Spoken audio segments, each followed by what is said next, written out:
Hello everyone, it's Daniil back with another video. Before we dive into today's content, there's something I want to share with you, so sit tight and listen.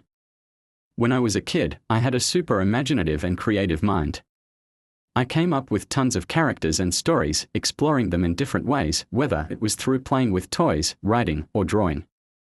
Creativity was always a big part of me, and looking back, I realize how much those childhood ideas shaped me. Now, that brings us to today's video. As you can probably tell from the title, I'll be taking two of my childhood drawings and redrawing them with my current skills. Mind you, I'm not a professional artist, nor do I claim to be. This is all just for fun and entertainment. But as I work on these redraws, I'll also be sharing their lore and my thought process behind the original designs. So, enough with the intro, let's get into the video. Now, let's talk about our first character. His alias is Rainbow Illusion. At first, I wasn't sure who I was going to draw. I went into this with no set plan, just going with the flow until I finally figured it out. And that's when Kazum came to life. Kazum is 18 years old and a part of the Kuzon Killer Academy. In a world reshaped by science and ambition, humanity uncovered a hidden potential within their DNA, the ability to awaken extraordinary powers.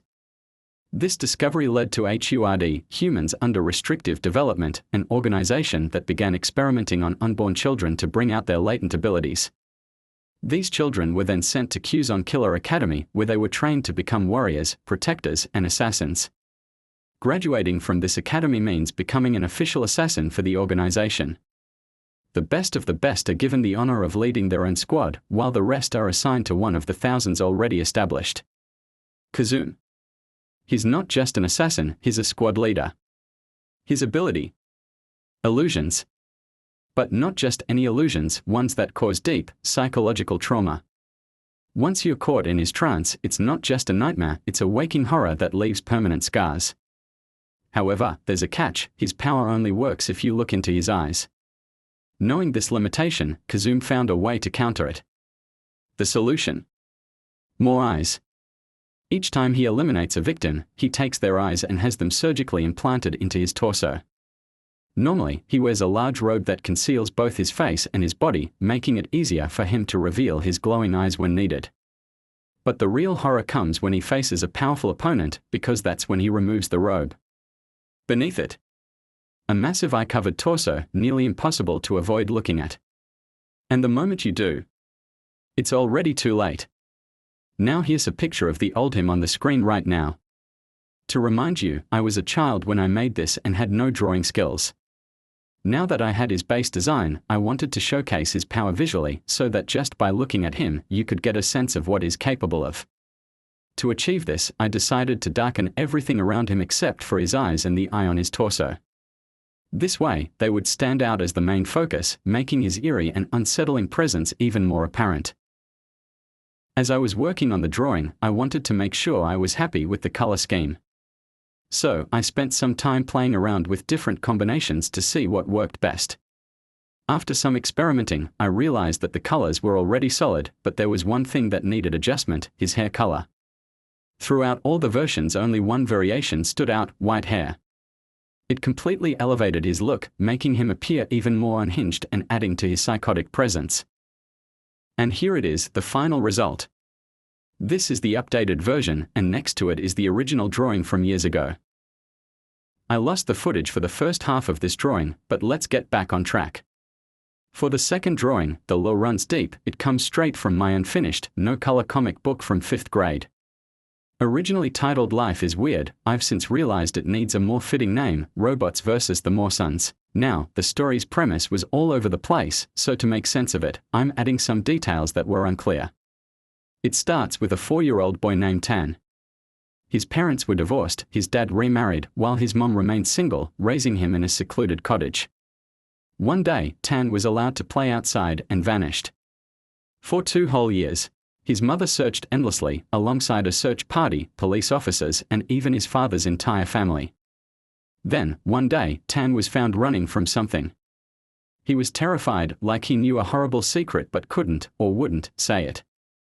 After a week straight of hospital visits, police questioning, and checkups, they finally returned home.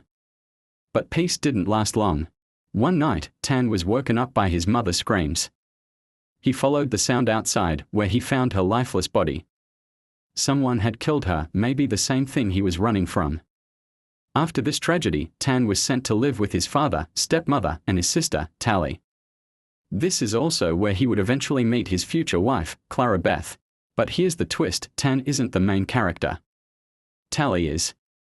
Years later, after Tan and Clara suffered a miscarriage, a robot was mysteriously sent to their home, programmed to believe it was their lost child. Growing jealous, it attempted to kill Tan's family. Unfortunately, Tan's father was visiting at the time. The robot killed him before shooting Tan in the right eye. Tan survived, but he knew this wasn't over. The people who killed his father wouldn't stop until he was dead, too. That's when he realized this all started years ago, when he went missing.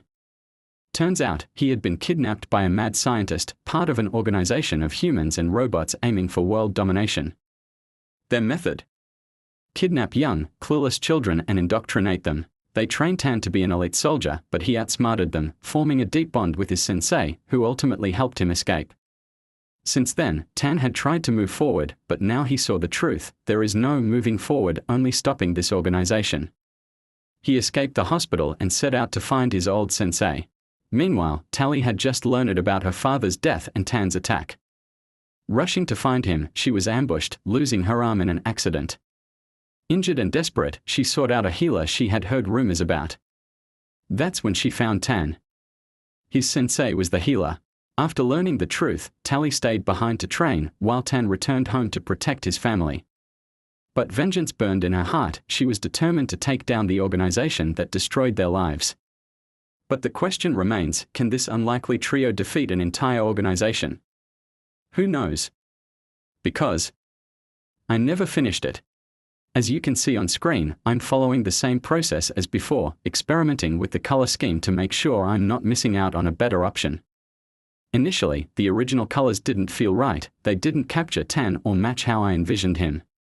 After testing different variations, I finally found one that fit, so I decided to implement it. I also needed to place him in a lively background to properly redraw and capture the vibe from this page in the original. I'll pull up the original image so you can see what I mean.